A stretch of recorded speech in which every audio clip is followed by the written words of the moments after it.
Salam sejahtera dan salam madani saya ucapkan kepada semua guru dan murid-murid sekalian.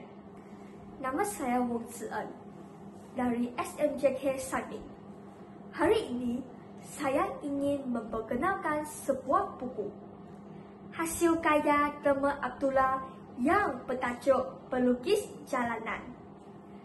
Buku ini diterbitkan pada tahun 2016 oleh Iman Publications dan mengandungi kira-kira 215 halaman.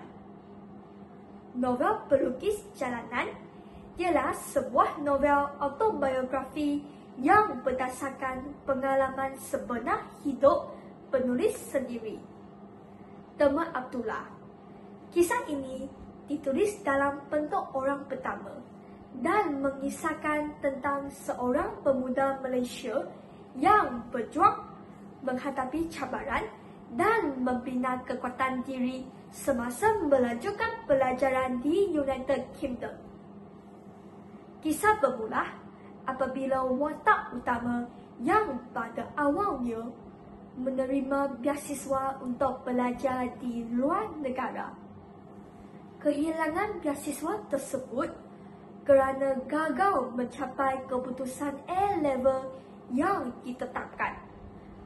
Walaupun kecewa, dia tidak berputus asa, malah nekat untuk meneruskan pengajian di UK dengan menggunakan wang sendiri.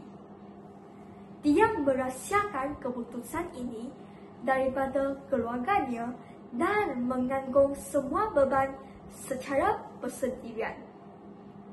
Setibanya di London, dia berdepan dengan berbagai cabaran sebenar. Tanpa sumber pendapatan yang tetap, dia terpaksa berjimat cermat. Kadang-kadang satu hidangan terpaksa dibahagi untuk beberapa kali makan. Dan ada masanya, dia hanya mampu makan roti atau bijirin. Dia cuba mencari pekerjaan. Namun, berdepan dengan kesukaran disebabkan risau dan masalah komunikasi. Kesunyian dan tekanan hidup membuatkan dia hampir berputus asa. Namun, satu titik perubahan berlaku apabila dia melukis di jalanan untuk mendapatkan sedikit upah. Pada mulanya, dia berasa malu dan tidak yakin. Tetapi, selepas pelanggan pertama membeli hasil lukisannya, dia mendapat semangat baharu. Sejak hari itu, dia menjadi seorang pelukis jalanan yang sebenar. Kemahiran melukisnya mula mendapat perhatian dan dia juga berkongsi karya serta kisah hidupnya secara anonim di Instagram. Akaunnya mendapat banyak pengikut dan menjadi sumber inspirasi kepada ramai. Melalui seni lukisan, dia bukan sahaja memperoleh wang, tetapi juga kekuatan dalaman untuk meneruskan perjuangan. Akhir cerita ini sangat menyentuh hati.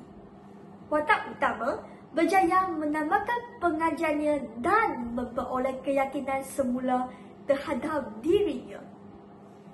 Dia sedar bahawa kejayaan bukanlah bermaksud hidup tanpa cabaran, tetapi keberanian untuk bangkit dan teruskan langkah walaupun telah jatuh.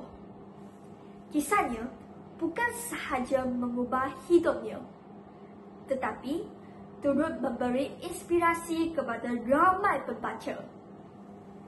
Gaya bahasa dalam novel ini mudah difahami tetapi syarat dengan makna.